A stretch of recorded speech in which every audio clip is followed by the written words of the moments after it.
Good morning সবাইকে। আমি আজকে চলে এসেছি আর একটা ছোট্ট ফিডব্যাক ভিডিও নিয়ে।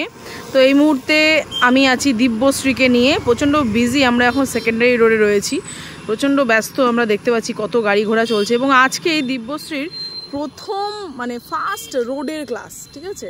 তো প্রথম রোডের ক্লাস, ঠিক আছে? তো আমরা তার সঙ্গে কথা বলবো। একটু দাঁড়াও, স্টপ, ব্রেক দাও, চাবি অফ করো। তো দিব্য, তোমার আজকে প্রথম রোডের ক্লাস, তাই তো? আমি তো দেখছি এখানে বেশ ভালো রকম জ্যাম আছে, কারণ স্কুল টাইমিং। তো স্কুল টাইম বলে এরকম ভিড়। তুমি ওখান থেকে ইউটার্ন নিয়ে যাচ্ছ, বেশ সুন্দর করে দেখলাম। টার্নিংয়ের মুখ অবধিও যাওনি, যেটা আমাদের করা উচিত না। টার্নিংয়ের মুখ অবধি গিয়ে ইউটার্ন করা কখনোই উচিত নয়। তো তোমাকে দেখলাম যে তুমি পেছন থেকে ইউটার্ন নিয়ে বেশ চলে এলে, কিন্তু ভালোই ভিড় ছিল। তো তোমার আজকে প্রথম দিনের এক্সপিরিয়েন্স কেমন হচ্ছে? কোনো ভয় লাগা লাগা বা এই যে চালাচ্ছ তুমি ফার্স্ট ডে তো স্বাভাবিক ভয় লাগে ভেতরে, সেই ভয়টা লাগছে? না না, লাগছে না। লাগছে না? কেন লাগছে না? রুলস মানছি, কারণ আমার রুলস গুলো না একদম প্রথম থেকেই মাথার ভেতরে ঢুকে গেছে কি কাউকে যদি ওভারটেক করতে হয় তাহলে লুকিং গ্লাস দেখে করতে হবে।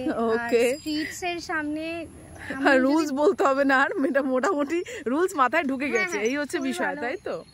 প্রথম থেকে রুলস মাথায় ঢুকে যাওয়াতে রোডে আমরা যখন চালাচ্ছি কোনো অসুবিধা হচ্ছে না। কিছু না, যে রোডে করছিলাম ওটা ছোট ছিল, এটা একটু একদমই তাই। আচ্ছা, কোনো প্রবলেম হচ্ছে না তো? ফার্স্ট ডে রোডে চালাচ্ছ, সেরকম কোনো শঙ্কা এই কেউ মেরে দেবে, ঠুকে দেবে, এরকম কিছু, বা আমি পড়ে যাবো বা কাউকে গিয়ে লাগিয়ে দেবো? আমার স্পিড একদম কন্ট্রোলড আছে, যদি কেউ সামনে চলেও আসে ব্রেক মেরে দেবো। বাহ, নাইস। কি এবার ফেথ লাগছে নিজের প্রতি যে আমরা সমস্ত রাস্তায় এবার চালাতে পারবো? আজকে ডে 1 আমাদের, রোড প্র্যাকটিসের ডে 1। তো সেই ক্ষেত্রে চালিয়ে মনে হচ্ছে যে হ্যাঁ ওকে, তাই তো? তাহলে নিজের যে যে জায়গায় যাওয়ার ইচ্ছা আছে করা যাবে, অবভিয়াসলি করা যাবে। তো দিব্যর জন্য অনেক অনেক বেস্ট উইশেস। এবং তোমরা তো দেখলেই প্রথম দিন আজকে রোড প্র্যাকটিস করেছে এবং বিজি, মোটামুটি লোকজন দেখাই যাচ্ছে ভালোই। প্রথম হিসেবে এটা যথেষ্ট ভিড়।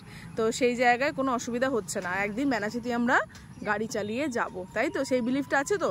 কি বলে লোকে, বেনাচিতে গেলে তবে তুমি পারফেক্ট লেডি রাইডার হবে, পারফেক্ট রাইডার হবে। যে বেনাচিতি চালাও তবে বুঝবো তুমি কি গাড়ি চালাতে শিখেছো। তুমি যদি বেনাচিতি না চালাও তাহলে তোমার ওরকম তো সবই হয়। অ্যাকচুয়ালি কি হয়, আমাদের না পারিপার্শ্বিক সমাজ না আমাদেরকে ক্রিটিসাইজ করতে খুব ভালোবাসে। যে ছোট ছোট যে অ্যাচিভমেন্ট, সেই অ্যাচিভমেন্টগুলোকে না গুরুত্ব দেওয়া হয় না। অনেক সময় আমাদের বাড়িতেও দেওয়া হয় না। তুমি একটা ছোট্ট অ্যাচিভমেন্ট করছো, যে কোনো জিনিসই, সিঁড়ি তো প্রথমে পা দিতে হয় না। সিঁড়ি কি প্রথমেই এমন হয় যে আমি একদম ফার্স্ট এইড ডেঙ্গিয়ে চলে যাবো? সেটা হয় না কখনো।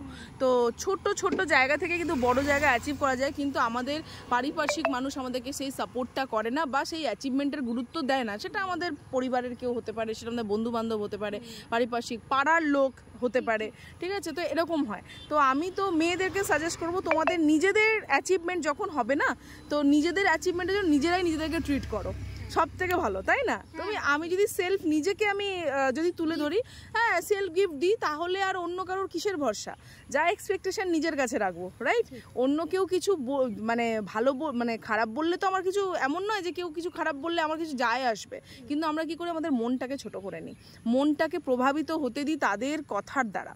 তো সেটা আমি সবাইকেই বলবো এই ভিডিওর মাধ্যমে, যে দেখো কারোর কথায় প্রভাবিত হয়েও না। তোমার যে অ্যাচিভমেন্ট, তুমি জীবনে যাই অ্যাচিভ করছো, সেই অ্যাচিভমেন্টটা থেকে তুমি নিজেকে ট্রিট দাও। কি দিব্য, ঠিক বলছি? তোমার কি মতামত? একদম সেম। তো এরপর থেকে না কারোর কথায় মন খারাপ করবে না। কেউ তোমার অ্যাচিভমেন্টকে গুরুত্ব দিচ্ছে কি দিচ্ছে না, এটাকে গুরুত্ব দিও না।